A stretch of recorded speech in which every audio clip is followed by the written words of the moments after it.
Hello, my dears, my darlings. Welcome. Good morning, good afternoon, good evening, whatever time it is.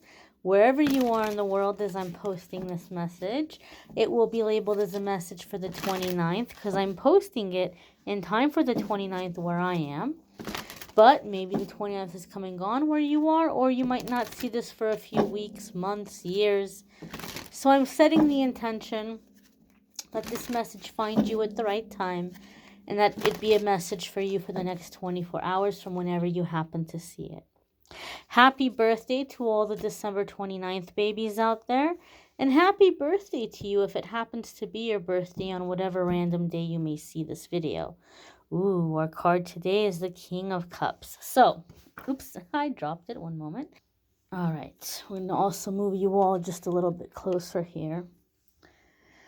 So, a lot of people are used to watching tarot for love and romance. And so, for that reason, the King of Cups has gotten typecast over the year as marriage, as husband, baby daddy, father of your children.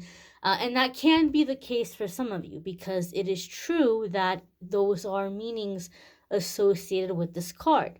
Some of you may be stepping into husband energy, father energy. Maybe you feel like you're ready to be a husband. Maybe you feel like you're ready to have a family.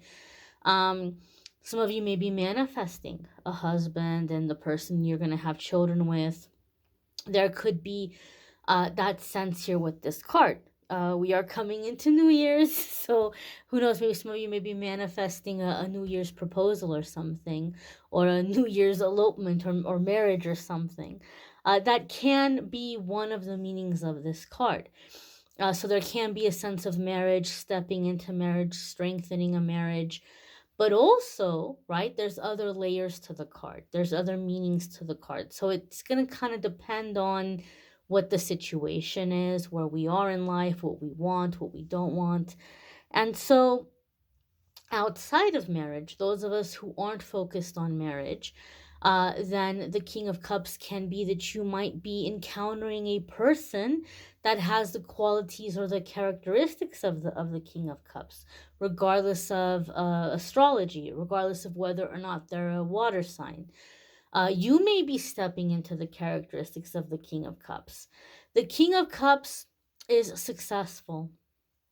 He is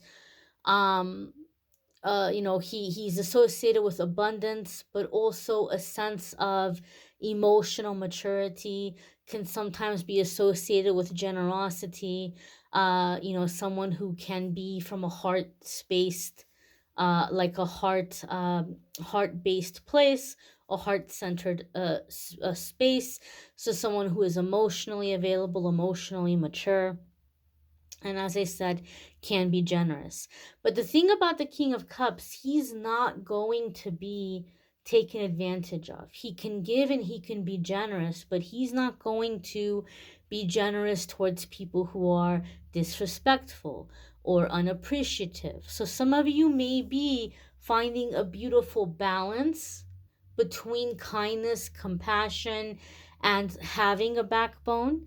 Maybe some of you are being more selective when it comes to your generosity, or people are understanding that if they want to benefit from your kindness, they're going to have to come at you correctly.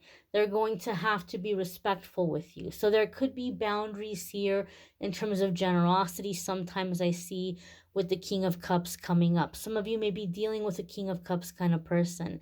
And as I'm looking at this card, even though this is the King of Cups, I'm getting a strong King of Wands energy to it.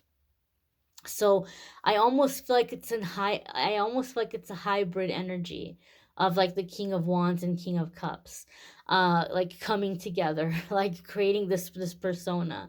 And so that being said, I'm feeling the vibe or the sense of like someone who may be a bit of an entrepreneur, but also somebody who is very giving, very generous, like somebody who's associated with philanthropy, somebody who wants to help, like build up others, likes to take people under their wing, like, kind of show them the ropes, like someone who's very much a self-made person and knows how hard the struggle is, and they may see potential in you.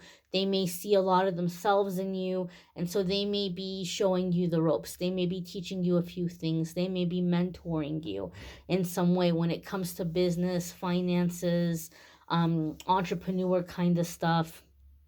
King of Cups, and that's like the King of Wands aspect of it. The King of Cups aspect of it.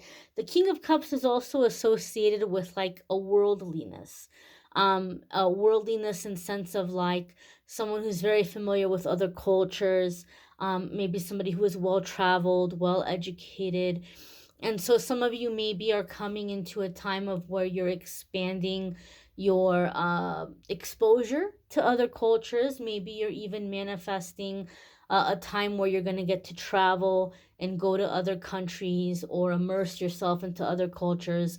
Or you may be dealing with somebody who is very cultured, very well traveled, and they may be teaching you things, they may be guiding you, they may be mentoring you in some way. I feel that sense and that vibe here, that energy here with this card as well.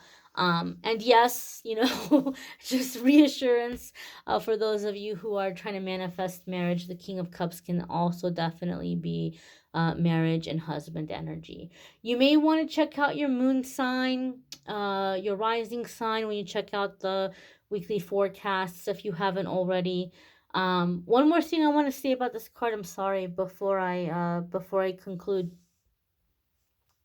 I feel a sense of like the world opening up to you, like the world not being as foreign, or the world not being as scary, or the world not being as difficult to reach or like as elusive. So I don't know. I feel a sense of like connecting with countries, cultures, places. I just feel like the world is opening up. Like the world is your oyster, and that's the feeling and the vibe I'm getting here from this card. So I just feel a sense of expansion, opportunity, and things not feeling as far away as maybe they felt before. Like maybe you just thought it would be impossible to go to certain places in the world, or to travel you thought was like impossible, and things may be happening and shifting that you're going to say, oh, it's not impossible, right? Like these things are within reach. So going back to what I was saying, if you want to check out the weekly forecasts, if you haven't already, those are linked in the description. Love readings are also linked in the description. The 2023 forecasts are linked in the description. Be sure to check those out as well. And if you want to schedule a private reading with me, there's a link in the description that will take you to the scheduling page, calendly.com/amethystangelite. You can schedule a private reading with me there. I thank you all for watching, liking, sharing, commenting, subscribing. I hope you all have a fabulous day ahead. Take care and be well, my darlings. Bye.